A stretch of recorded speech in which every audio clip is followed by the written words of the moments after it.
এই এটা সরানো কেন? বাবা আরিয়ান, তোমার কি হোমওয়ার্ক শেষ হয়ে গেছে? তুমি কি তোমার রুমে হোমওয়ার্কটা কমপ্লিট করো। আর কাল তোমার স্কুল আছে তাই না? তারপরের দিন স্কুল থেকে ট্যুরে যাবে। যাও যাও। হ্যাঁ, এটা কি ছিল? কোনগুলো? তুমি এটা অফ করতে পারো না? আরে আমি কিভাবে জানবো যে ভিডিওর মধ্যে এতগুলো অ্যাড থাকবে? একটা জিনিস বুঝি না, মানে ভিডিওতে এরকম অ্যাড দেওয়ার কোনো দরকার আছে? কারণ ওরা কি জানে না যে বাচ্চারাও এসব ভিডিও দেখে? আজব। আমাদের সময় ভালো ছিলাম, মাত্র 2টা চ্যানেল ছিল। বাবা, সেক্স মানে কি? বলো না বাবা, সেক্স মানে কি? এই তোকে এসব কথা কে শিখিয়েছে? যা গিয়ে হোমওয়ার্ক কর। এই কি ব্যাপার, তুমি কিছু বলছো না কেন? বাবা, তোমার কি হোমওয়ার্ক কমপ্লিট হয়ে গেছে? আচ্ছা তুমি একটা কাজ করো, তুমি যে হোমওয়ার্কটা কমপ্লিট করো। তোমাকে না বললাম কালকে তোমার স্কুল আছে, আবার ট্যুরে যেতে হবে তার পরের দিন। যাও। আর বাবা শোনো, এই তুমি যে কথাটা বলেছো ওইটা কখনো উচ্চারণ করবে না, ওকে? এটা খারাপ একটা কথা। ওকে বাবা, তুমি যাও। সাজিদ, এসব কি? এসব আবার কি? এসবের জন্য দায়ী একমাত্র টিভি আর মোবাইল। হয়তো উল্টাপাল্টা কিছু দেখেছে, এই জন্য এসব কথা বলছে। হায় আল্লাহ, এরপর কি হবে কে জানে। এই শোনো, এরপর থেকে আমাদের অ্যালার্ট থাকতে হবে। ওকে নিয়ে কখনোই আমরা ভিডিও দেখবো না, এমনকি ওর কাছে কোনো ল্যাপটপ ফোন কিছুই দিব না। সেসব না হয় মানলাম, কিন্তু ইন্টারনেট বন্ধ করবে কি করে? সমস্ত পড়ালেখা তো আজকাল ইন্টারনেটের মধ্যে। এই ও যে কথা আমাদের দুজনকে জিজ্ঞাসা করলো, ও যদি সেম কথা যদি গুগলে জিজ্ঞাসা করে তখন কি হবে? তখন তো সমস্ত ডিটেলস চলে আসবে ওখানে। আচ্ছা তুমি তো সারাদিন বাসায় থাকো নাকি? তুমি তো অ্যাটলিস্ট দেখতে পারো তোমার ছেলে সারাদিন মোবাইলে কি সব দেখছে না দেখছে। তুমিও না, মানে আমি বুঝি না, আমার কি সংসার না? আমি কি সারাদিন ওর পিছনে পড়ে থাকি নাকি? সংসার কাজগুলোকে আমার করতে হয় না? তুমি আছো বাচ্চা সামলাও, সংসার সমস্ত কাজ আমাকে সামলাতে হয়। আমাদের সময় ভালো ছিল, শুধুমাত্র রাত 8টা থেকে রাত 10টা পর্যন্ত টিভি দেখতে পারতাম। আরে এখনকার যুগে আল্লাহ জানে ভাই কিভাবে কি হচ্ছে।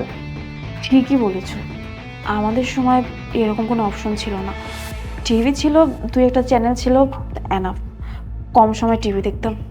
এখন তুমি দেখেছো যে যুগটা বের হয়েছে, ফোন আছে, ল্যাপটপ আছে, মানে কত কিছু আছে। বাচ্চারা কি শিখবে বলো?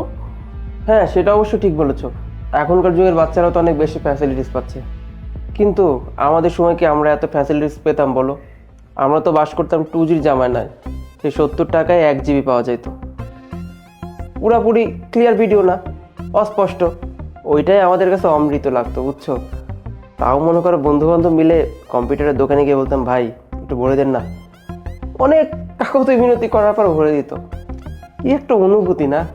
সবসময় আশে থাকতাম বাপ মা কবে বাসা থেকে বের হবে। যখনই বাপ মা বের হতো তখন ওই মেমোরি কার্ডটা হয় মার মোবাইলে না হয় বাবার মোবাইলে ভরতাম।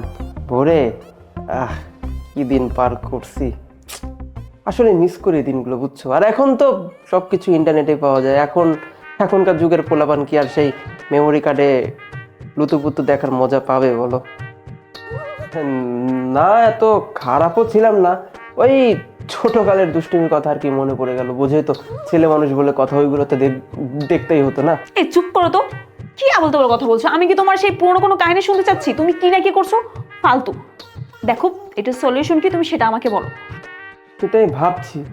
আমি তো তাও ভালো 14 বছর বয়সে বাবার কাছে ধরা খেয়েছিলাম লুতুপুতু দেখতে গিয়ে। কি মারটা না মেরেছিল আমাকে, উফ! কিন্তু আমার ছেলেটা মাত্র 7 বছর বয়সে ধরা খেয়ে গেল। তো এখন ফেস টু ফেস কথা বলতে হবে তোমার ছেলের সঙ্গে। মানে কি? মানে এটাই যে ওকে আর কেউ ভুলভাল কিছু বোঝানোর আগে আমাদেরই উচিত ওকে গিয়ে সমস্ত ঘটনা খুলে বলা, না হলে ঘটনা আরো খারাপ দিকে যাবে। হেই, মানে তুমি পাগল হয়ে গেলে নাকি? কি বাচ্চাকে আবল তাবল কথা বলবে? তানিয়া তুমি ব্যাপারটাকে এত কঠিন করে কেন ভাবছো? বাবা মা হিসেবে ওকে আমাদের বোঝানো উচিত। তাছাড়া দুনিয়া বদলে যাচ্ছে তাই না? টুডে অর টুমরো তো সবকিছু বুঝতে পারবে, তখন কিন্তু ব্যাপারটা খারাপ হয়ে যাবে। তুমি ওকে সব বলতে পারবে? অবশ্যই পারবো, কেন পারবো না? আমি যাচ্ছি।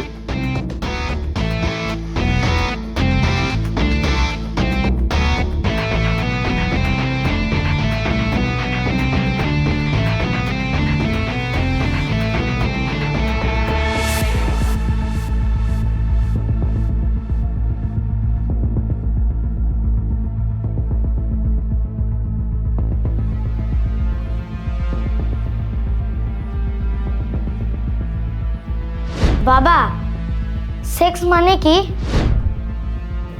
কোথায় তুমি? এদিকে আসো।